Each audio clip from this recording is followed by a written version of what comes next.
ICAR-JRF का अगर आप पेपर देने जा रहे हो या AIEEE का पेपर देने जा रहे हो, तो आपको जो प्रॉब्लम आती है वो स्टेटमेंट वाले क्वेश्चंस में आती है, आपको मैचिंग में आती है और जो एज रीजन के क्वेश्चन है वो आती है। देखो, सबसे पहले मैचिंग के अगर क्वेश्चन सॉल्व करने हैं तो आपको जो आपके 4 ऑप्शन दे रखे हैं उनके सामने आपको 4 मैच करने होते हैं। सबसे पहले जो आपका 100% है इन चारों में से, जिसको पता है कि आप इसका मैचिंग यही होगा, उससे मैच करो। सेकंड फिर 70% से, फिर 50% से और फोर्थ आपका 25% वाला। ठीक है, आप देखोगे कि अगर जो आपका 100% होगा उसी से आपका आंसर मिल जाएगा, नहीं तो 75% वाले से आपका आंसर आराम से मिल जाएगा। दो एक जैसे आपको मिलेंगे, ज्यादा नहीं मिलेंगे।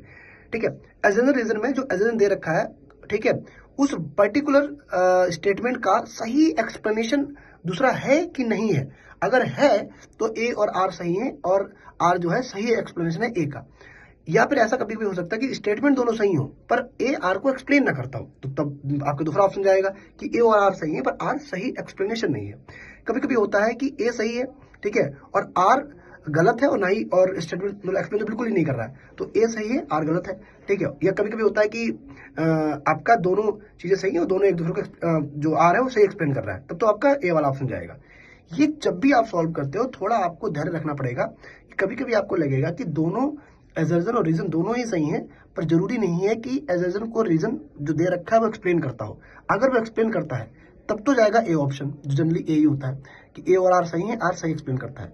और अगर दोनों स्टेटमेंट हो सकता है सही हो लेकिन एक्सप्लेन ना कर रहा हो तो जाएगा बी ऑप्शन। तो ये थोड़ा बुद्धि लगा लीजिएगा। स्टेटमेंट में भी लगभग ऐसा ही होता है। स्टेटमेंट में 4-5 स्टेटमेंट दे रखे होंगे, उनमें से आपको सही करने होंगे। अगर नॉर्मल आएगा तो कौन सा स्टेटमेंट गलत है आप लगा सकते हो, नहीं तो ए बी अगर एक से ज्यादा स्टेटमेंट होंगे तो आपको नीचे ऑप्शन दे रखे होंगे ए और बी सही है, ए बी सी सही है, बी सी ए सही है। तो आपको स्टेटमेंट बहुत अच्छे से क्लियर होने चाहिए।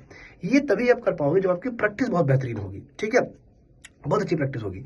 जैसे कि एक क्वेश्चन दे रखा था कि एज ए रीजन का था कि carbohydrate double role in cutting. ठीक है, ओके, रीजन उसका था कि ये रूट इनिशिएशन में हेल्प करता है और जब तक कटिंग प्रॉपर एबल नहीं होती उसको एनर्जी प्रोवाइड करता है। तो बिल्कुल सही बात है, कार्बोहाइड्रेट कटिंग में यानी रूट इनिशिएशन में और एनर्जी प्रोवाइड करना काम करता है। ठीक है, यानी ए और आर सही है और आर सही एक्सप्लेन कर रहा है ए को।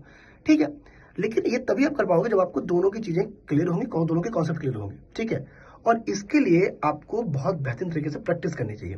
प्रैक्टिस के लिए अड्डा 24/7 की टेस्ट सीरीज भी लाइव हो चुकी है। ठीक है, आप फटाफट जाके Y612A लगा के एनरोल कर सकते हो। Second, MCQ revision batch already मैं करवा रहा हूँ, जहां मैं आपको बताता हूँ कि ऐसे क्वेश्चन आपको कैसे टैकल करने चाहिए। बहुत सारे क्वेश्चन ऐसे होते हैं जो इतने कठिन नहीं होते, हम बना लेते हैं उन्हें। तो उसके लिए एमसीक्यू रिवीजन बैच है, Y612A डिस्काउंट को लगा के इजिली इनरोल कर सकते हो। ठीक है, एक क्वेश्चन है कि बनाना जिसमें 10 क्रोमोसोम्स होते हैं, बेसिक 10 होते हैं, बताओ कौन कौन सी स्पीशीज है, बताना कमेंट के अंदर। जय हिंद।